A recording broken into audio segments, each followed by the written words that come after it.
nuestra invitada. Le damos la bienvenida a la profesora Alejandra Herman, que nos visita hoy en nuestro estudio. Hola, profe, ¿cómo estamos? Bienvenida. ¿Qué tal, Alejandra? Muchas gracias por la invitación. Como siempre, un gusto, es un honor para nosotros porque si de historia y de investigaciones y proyecto hablamos, la profe Alejandra Herman es un referente en la provincia de San Juan y muchos colegas, comparten este concepto, inclusive quienes hemos sido compañeras en la institución podemos dar fe del trabajo, de la responsabilidad, de la capacidad inventiva que tiene la profesora para diferentes actividades que luego seguramente vamos a estar contando. Tenemos un flyer para compartir con todos ustedes porque ella nos habla semanalmente de hechos que marcaron el mundo. Allí, quienes nos ven pueden ver el flyer e inclusive hay edificios y lugares típicos, referentes de la provincia de la Argentina que han marcado historia y que han tenido trascendencia no solamente nacional, sino también provincial. Profe, el próximo 24 es el Día de la Memoria, la Verdad y la Justicia, y en ese marco es importante que hoy nos dé clases de historia sobre eso que vivió nuestro país. Le escuchamos.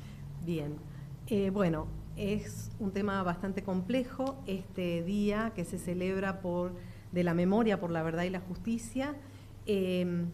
Hace referencia precisamente y nos llama a la reflexión y al análisis de un periodo de la historia argentina que va a tener, muchos consideran, ¿sí?, la noche más negra de toda la historia argentina, donde se establece el terrorismo de Estado como práctica por quienes asumen la conducción del país. Estamos proyectando en imágenes, bueno, la profe ha venido acompañada con muchas fotos que tiene que ver con la investigación.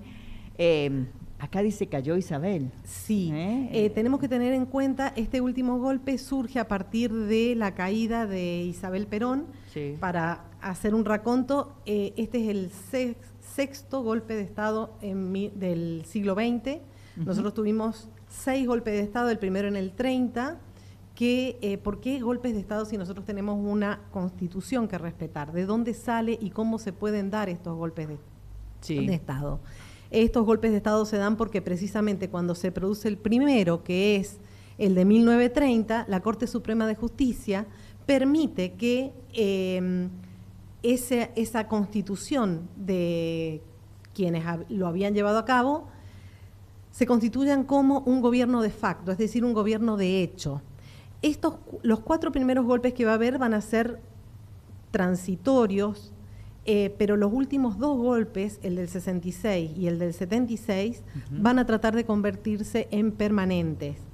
El último es el más sangriento de todos. Todos tuvieron sus características particulares, pero este último, que es donde asumen las 3 fuerzas, o sea, no lo lleva a cabo una de las fuerzas, no lo lleva a cabo el ejército, que era quien normalmente lo llevaba adelante, sino que las 3 fuerzas, tanto armada, ejército y aviación, por el ejército, el general Videla, por la parte naval estaba Macera y Agosti por aviación.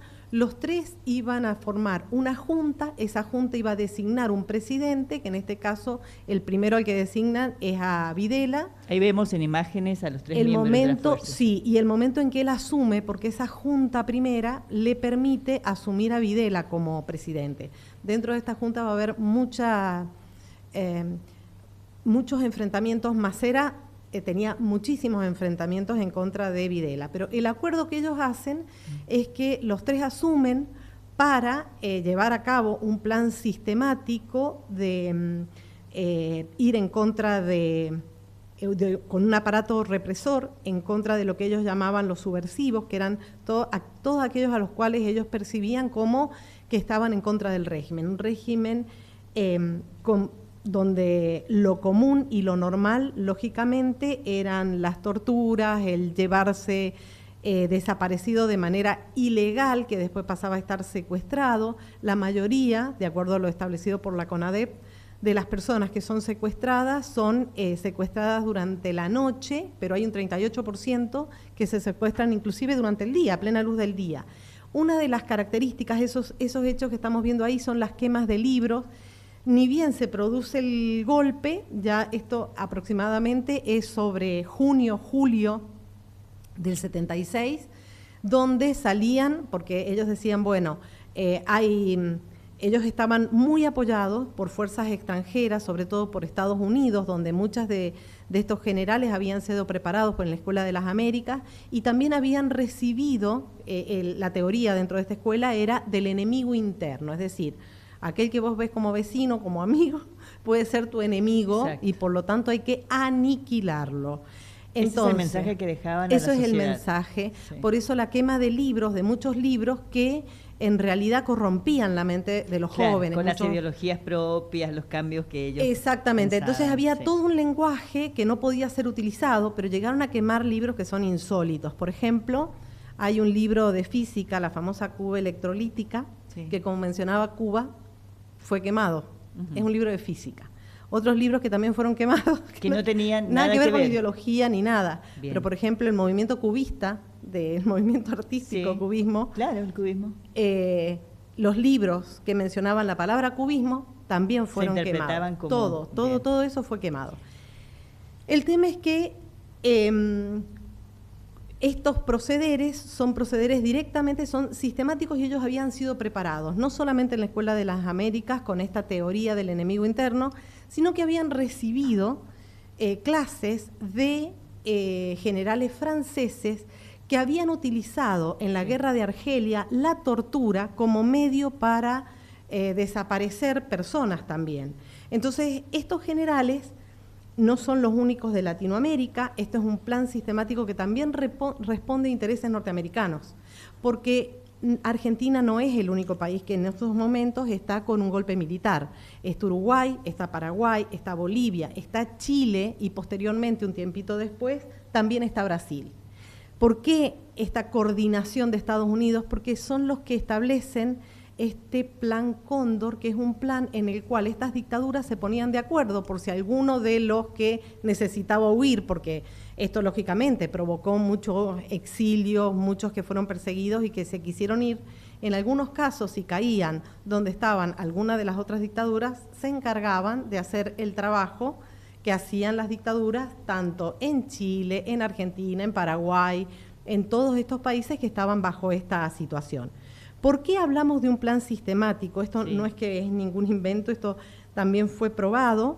Las juntas posteriormente, una vez que termina este proceso de reorganización nacional, como se llaman a sí mismos, a veces las dictaduras se nombraban con algún nombre grandilocuente, como que venían a terminar con muchos males del pasado. Habíamos tenido una revolución libertadora, una revolución argentina, bueno, ahora teníamos el proceso de reorganización nacional. Y en este proceso de reorganización nacional, esta actuación sistemática, ¿en qué consistió? Ni bien asumen el poder ya para 1976, el país lo van a dividir en zonas, en subzonas y en áreas, dentro de las cuales van a armar centros clandestinos de detención para la tortura de personas. Eran secuestrados, se los torturaba sistemáticamente. Es más, uno de los peores centros es la ESMA, donde estuvo Pérez Esquivel, quien recibe posteriormente el Premio Nobel de la Paz, y él decía, bueno, durante toda una semana nosotros éramos torturados. A la semana siguiente, la gran tortura era escuchar cómo estaban torturando a todos los compañeros que ahí estaban. Dice que una de las mayores torturas para él era escuchar todo lo que hacían con las otras personas. Estos centros clandestinos tenían, lo que es trasera dice, tienen parideros, es decir, exprofeso, para que las mujeres tuvieran ahí sus bebés, y los entregarlos en adopción. En adopción, ilegales. Hay testimonios de algunos militares donde decían, bueno, van a estar mejor cuidados en otras familias que no son estas familias de lo que ellos denominaban los subversivos. Bien, ahí en imágenes estamos viendo las madres de Plaza de Mayo, y las madres que reclamaban también sus nietos, que sabían que las chicas estaban embarazadas. Y algunas que no sabían porque esos niños fueron frutos de violaciones en los mismos campos de concentración. Bien. Ese movimiento de las madres de Plaza de Mayo... Sí. Yo estoy hablando de que esto ocurre ni bien asumen el gobierno. Estamos en el 76, marzo del 76. Sí, sí. Y estas mujeres, que al principio todos estos familiares deciden empezar a buscarlos, van a comisarías, van a todos lados. Hay que tener en cuenta que este plan sistemático, cada vez que se hacía un operativo, las fuerzas le indicaban a la policía que había zonas liberadas para poder actuar libremente sin que nadie se entere qué es lo que estaba pasando. Entonces nadie podía decir, y otro acuerdo que habían realizado es que nadie iba a cuestionar ni le iba a dar noticias a las otras fuerzas sobre a quiénes habían detenido, qué habían hecho con los hijos de esos detenidos, ni qué habían hecho con los bienes. Por eso Estracera dice, hasta hay un botín de guerra, es decir, se quedaron con muchos bienes de aquellos a quienes también fueron a secuestrar. Bien, tenemos otras imágenes, ahí ya estamos en el 78. En el 78, pero antes del 78, en el 77, ¿por qué deciden tanta apoyatura para el 78? Porque el 77 había sido un año muy complejo. Se les habían juntado demasiados cuerpos de las personas desaparecidas y ellos pensaban que había que deshacerse de esos cuerpos porque sin esos cuerpos no había prueba y si no había prueba tampoco había delito. Por lo tanto, en el 76, 77 están sobre todo el tema de los vuelos de la muerte. En el 77, en abril del 77, esta imagen que estamos viendo, que es cómo las madres daban vuelta alrededor de la pirámide de Mayo, frente a la Casa Rosada, es porque precisamente una de ellas, que es la madre fundadora de toda esta línea, dice, bueno, nosotras está bien, no quieren que nos quedemos acá, vamos a comenzar a dar vueltas alrededor de la pirámide de Mayo. Ella es Azucena Villaflor de Vicenzi, que junto con 12 madres más comienzan el 30 de abril del 77, o sea, no había cumplido un año la dictadura y ya ellas estaban denunciando. Claro. Todo esto hay que saber que muchos medios en castellano daban, no brindaban información sobre esto. Felipe Piña es muy claro cuando dice que para hablar de la Argentina de Videla hay que leer todo en otro idioma. ¿Por qué? Porque sí existía en Buenos Aires Herald, que es un periódico que cuenta con el aval de la Embajada Británica, y ahí se producían todas las denuncias de lo que estaba ocurriendo.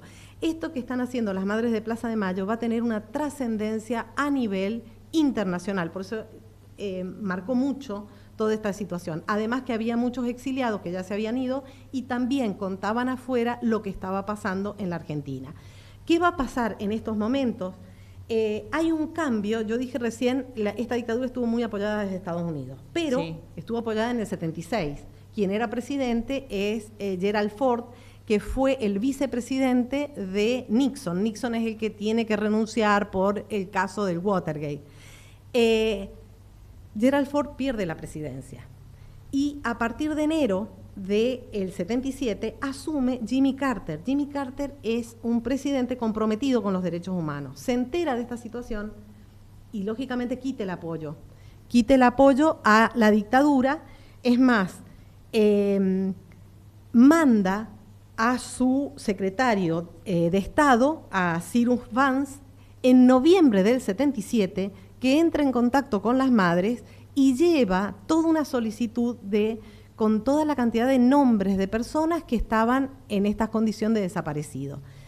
Al mes siguiente, en diciembre del 77, las madres fundadoras, Azucena y varias madres más, las dos monjas francesas, son desaparecidas por la dictadura en diciembre de ese año. ¿Por qué? Porque habían conseguido que el diario La Nación, para el Día de los Derechos Humanos, que es el 12 de diciembre, les publicara la solicitada con los nombres de todos los desaparecidos por los cuales ella reclamaba.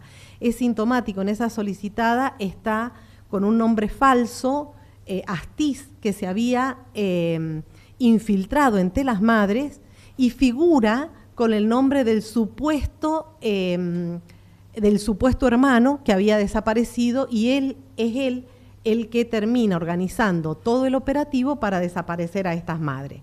La situación era tan compleja en el 77, además de esta situación, estos movimientos que empiezan a surgir en contra de la dictadura, una situación económica terrible porque hay un 400% de inflación en ese año. Entonces, ¿qué decide el gobierno de turno? Sí. Y bueno, tratemos de hacernos propaganda a través del Mundial 78. El Mundial 78 era algo que había sido establecido ya en el año 66 en Londres, que iba a caer esa sede en Argentina. Perfecto. Podrían haberlo tomado o no, pero era la manera de mostrar que acá era una situación muy tranquila, dispersar la atención para otro evento. Exactamente, ahí logran sobreponerse a esta situación, pero en el 79 nuevamente, o sea, el sol no se va a poder tapar con un dedo, nuevamente empiezan a surgir problemas, empiezan los reclamos, hay una visita de la Comisión Interamericana de Derechos Humanos de la OEA, que entra en contacto nuevamente con madres de Plaza de Mayo, van a las cárceles, otra vez